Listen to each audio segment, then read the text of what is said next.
Assalamualaikum warahmatullahi wabarakatuh. Alhamdulillahilladzi ja'ala siyam fi sahri Ramadan alladzi unjila fihil Qur'an hudal linnas wa bayyinatin minal huda wal furqan. Asyhadu an la ilaha illallah wahdahu la syarikalah wa asyhadu anna Muhammadan abduhu wa rasuluh. Allahumma salli ala Sayyidina Muhammadin wa ala alihi wa sahbihi ajmain, amma ba'du. Sahabat ngopi yang insya Allah perindu surga dan kita dirindukan oleh surga Allah subhanahu wa ta'ala. Ngopi istilah kita adalah ngaji online pengetahuan Islam. Insya Allah pada sore hari ini di Ramadan yang masih pekan pertama ini, kita senantiasa ada dalam kebahagiaan karena bersama sedang menikmati menu sajian dari Rob kita yang terbaik. Dengan optimalnya ibadah Ramadan kita nikmati dengan segenap hati, hadirnya jiwa, dan insya Allah kenikmatan yang hakiki manakala kebersamaan kita dengan Allah subhanahu wa ta'ala. Sahabat para perindu surga dan insya Allah rindukan surga Allah subhanahu wa ta'ala, baik pada sore kali ini tema yang akan kita angkat yaitu mengenai akhlak Islam, dengan spesial kajian kita yaitu tentang hifdzul lisan, menjaga lisan. Saya akan berawal dari kisah sebuah hadis yang diriwayatkan oleh Muslim, di mana ada seorang sahabat yang datang kepada Rasulullah mengenai ada kabar seorang pulana. Dia itu rajin sholatnya, rajin sodakohnya, rajin puasanya, tapi dia jahat dengan tetangganya. Maka Rasulullah menjawab, hiya ahlin nar, ternyata dia masuk neraka. Sementara lelaki itu pula, dia mengatakan ada seorang pulana, dia itu sedikit sholatnya dalam arti sunnah, dia pun tidak banyak puasa sunnahnya, dia tidak banyak juga sodakohnya, tapi dia baik dengan tetangganya, lisannya terjaga. Maka kata Rasulullah, dia itu adalah ahli surga. Sahabat perindu surga dan insya Allah dirindukan surga, betapa lisan itu adalah sesuatu hal yang menjadikan manusia mulia dan hina. Sebagaimana yang kita ketahui bahwa berbicara merupakan media utama dalam interaksi sosial. Pada saat ini kita hidup qadarullah dengan ujian Allah subhanahu wa ta'ala dengan mewabahnya virus COVID-19. Dengan adanya interaksi sosial yang tidak biasa, ya, maka kita sebagai ikhtiar basyariah kita melaksanakan social distancing, bahkan physical distancing. Tapi bukan berarti kita tidak berkurang dosa kita kalau kita tidak bisa menjaganya. Bahkan semakin banyak peluang kita untuk berdosa manakala kita tidak mampu untuk menjaganya, yaitu kita menggunakan sosial media. Dan di sana kita menggunakan fasilitas, yaitu lisan kita dan tangan kita. tentunya lisan dengan telepon, dan tangan kita, jari jemari kita dengan share-share hal-hal berita dan apapun konten-konten yang menjadikan syahwat kita merasa terpanggil untuk secepatnya memberikan materi atau konten kabar tersebut. Nah, oleh karena itu saya mengajak kepada sahabat sekalian, mari kita mengkaji bagaimana cara menjaga lisan kita. Lisan adalah merupakan sebagai pepatah mengatakan ya, bahwa lisanmu adalah harimaumu. Ketika kita tidak bisa menjaga lisannya, justru bukan menjadi baik bagi kita, bukan menjadi keselamatan bagi kita, tapi justru lisan itu menjadi harimau yang akan memangsa kita.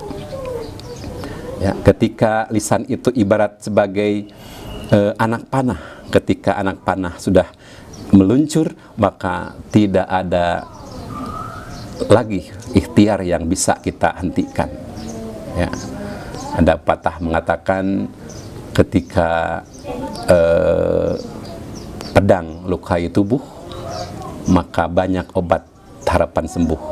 Tapi ketika lisan lukai hati, kemana hendak obat dicari? Itu istilah yang sudah lumrah kita tahu bersama. Sahabat sekalian, perindu surga dan insya Allah dirindukan surga oleh Allah Subhanahu wa Ta'ala. Nah, oleh karena itu, mari kita sadari, ya, mari kita evaluasi sejauh mana Ramadan kali ini kita bisa menjaga lisan kita. Ya, lisan baik untuk berzikir, ya, tapi ketika lisan itu tidak dijadikan untuk berzikir, malah lisan itulah yang akan menghinakan harkat derajat di mata Allah Subhanahu wa Ta'ala dan juga di mata manusia. Makanya lisan itu adalah merupakan senjata bermata dua. Ya. Ketika orang bicara tentang kebatilan, maka identik dia adalah setan sedang bicara.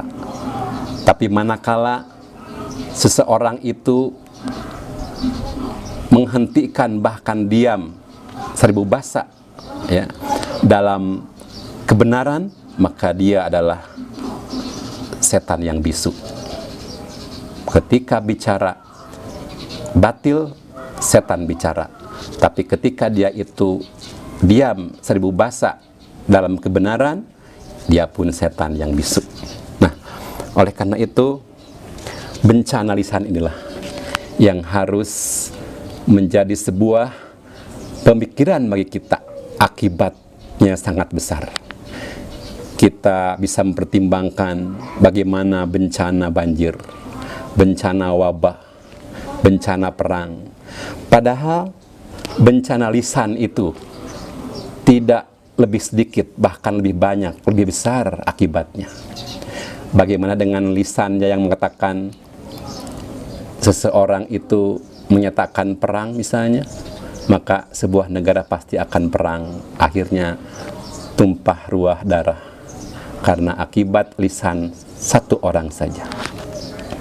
Ketika satu daerah dikatakan daerah zona merah misalnya di wabah ini, maka berarti daerah itu ada kebijakan-kebijakan selanjutnya yang merugikan, ya.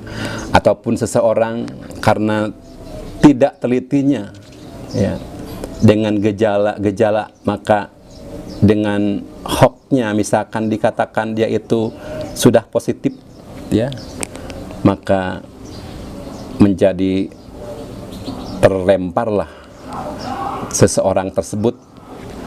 Maka dalam perawatan pun, bahkan ketika meninggal dunia, dia pun tidak dipulasara atau dia tidak sebagaimana mestinya kalau meninggal dunia diurusnya.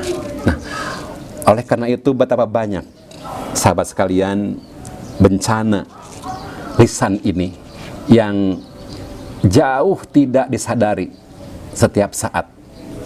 Karena lisan itu adalah hal yang menjadikan celakanya atau selamatnya seseorang, ya. Salamatul insan bi hifdil lisan. Selamat seseorang itu karena dengan menjaga lisannya. Sahabat sekalian, saya ingin mengajak kepada sahabat sekalian bagaimana Islam dengan sempurnanya membimbing kita untuk menjaga lisannya, terutama di saat kita sekarang ini lockdown. Kita banyak untuk berdiam di rumah, bahkan sehari-hari tidak keluar rumah mungkin. Nah, bagaimana seharusnya menggunakan lisan ini, ya. Salah satunya Rasulullah Sallallahu Alaihi Wasallam bersabda dalam hadis riwayat Bukhari Muslim, ya, nomor 6018 dan Muslim nomor 47 dari sahabat Abu Hurairah, "Man kana yu'minu billah wal yaumil akhir falyaqul khairan aw liyasmut." Yang artinya barang siapa beriman kepada Allah dan hari akhir, hendaklah dia hanya berkata yang baik atau diam, ya. Bahkan Imam Syafi'i menjelaskan hadis di atas, idza arada ayyatakallam fal yufakir fa in dohar. Nah, makna hadis ini adalah apabila seorang hamba ingin bicara, hendaklah dia berpikir terlebih dahulu. Apabila telah tampak jelas baginya bahwa tidak ada kerugian madarat terhadap dirinya, baru dia mengatakannya. Namun apabila tampak jelas baginya mudarat, efek negatif, atau dia ragu apakah menimbulkan madarat atau tidak, hendaklah dia menahan diri, tidak menyampaikannya. Sahabat perindu surga, insya Allah yang dirindukan oleh Allah Subhanahu wa Ta'ala, hal yang pertama ini, ya, kita simpulkan bahwa menjaga lisan ini dengan cara berpikir dengan cermat sebelum menukil atau men-share. Itu di dunia pun sudah kita mendapatkan berita orang yang masuk penjara karena lisannya. Ini karena lisannya, karena jari-jarinya, karena share-nya. Terus bagaimana di akhirat nanti? Ya, Rasulullah SAW bersabda, innal abda la yatakallamu bil kalimah ma yatabayyanu fiha yazilla biha finnar ab'ada mimma bainal masyrik. Seorang hamba benar-benar mengucapkan sebuah kalimat yang dia tidak memikirkannya terlebih dahulu, ternyata bisa membuatnya terlempar ke neraka dengan jarak yang lebih jauh daripada jarak antara barat dan timur. Hadis riwayat Bukhari nomor 6477 dari sahabat Abu Hurairah. Oleh karena itu, kita mari waspada, mari berpikir panjang ketika kita mendapatkan berita atau konten-konten untuk men-sharekannya. Terlebih dahulu dipikirkan. Sahabat perindu surga, yang kedua, bagaimana kita menjaga lisan ketika saat wabah seperti ini. Rasulullah SAW bersabda, at-ta'anni minallah wal ajalah minasyaitan. Kehati-hatian itu adalah karunia dari Allah, sedangkan tergesa-gesa itu berasal dari setan. Hadis riwayat Al-Baihaqi dalam Sunan Al-Kubro nomor 20.270. Sahabat sekalian, terkadang kita senang, ingin dipuji atau ingin dianggap nomor satu, yang paling tahu informasi. Kita khawatir bila tidak cepat share, maka orang lainlah yang pertama men-share-nya. Nah, ini pun adalah mungkin salah satunya karena ketidakikhlasan kita. Padahal tidak terlalu penting apakah kebaikan itu tersampaikan melalui tangan kita ataupun melalui saudara kita. Nah, ini pula. Yang kedua, tidak tergesa-gesa dan terus melatih diri untuk menumpulkan sikap ketergesa-gesaan. Sahabat perindu surga dan yang dirindukan oleh surga insya Allah. Rasulullah pula menguatkan kepada kita, kapa bil mar'i kadiban ayu haddatha bikulli ma sami'a. Cukuplah seseorang dianggap berdusta jika ia menceritakan setiap yang ia dengar. Hadis riwayat Muslim nomor 5 dari sahabat Abu Hurairah radhiyallahu anhu. Bahkan hadis yang diriwayatkan tersebut dikuatkan oleh sahabat Umar bin Khattab dan Abdullah bin Mas'ud. Bihasbil mar'i minal kadib ayu haddatha bikulli ma sami'a. Seorang teranggap berdusta apabila menceritakan setiap yang ia dengar. Sahih Muslim halaman 8. Sahabat sekalian yang dirindukan oleh surga dan insya Allah dirindukan oleh surga Allah Subhanahu wa Ta'ala. Oleh karena itu tahanlah jemari kita, sabar dan berhati-hatilah, sehingga ketergesa-gesaan itu bukan malah membahagiakan, bukan malah bermanfaat bahkan berpahala, tapi justru merugikan kita, bahkan menghilangkan keikhlasan bagi diri kita sendiri. Selanjutnya, ketika ada berita atau konten-konten yang di-share oleh publik,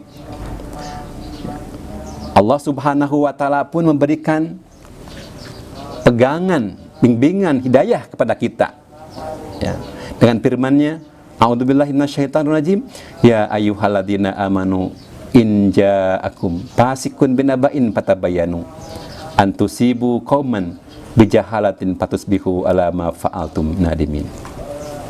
Al-Hujurat ayat 6. Hai orang-orang yang beriman, jika datang kepadamu orang fasik membawa suatu berita, maka periksalah dengan teliti agar kamu tidak menimpakan suatu musibah kepada suatu kaum tanpa mengetahui keadaannya yang menyebabkan kamu menyesal atas perbuatanmu itu. Berarti yang keempat, kita selalu cek and recheck terhadap validitas berita, ya.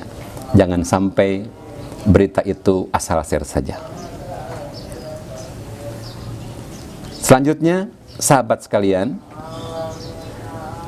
yang kelima, kita harus mengambil berita dari sumber resmi dan kredibel, ya. Ya ayyuhalladzina amanu in ja'akum fasiqun binaba'in fatabayyanu an tusibu qauman bijahalatin fatusbihu ala ma fa'altum nadimin.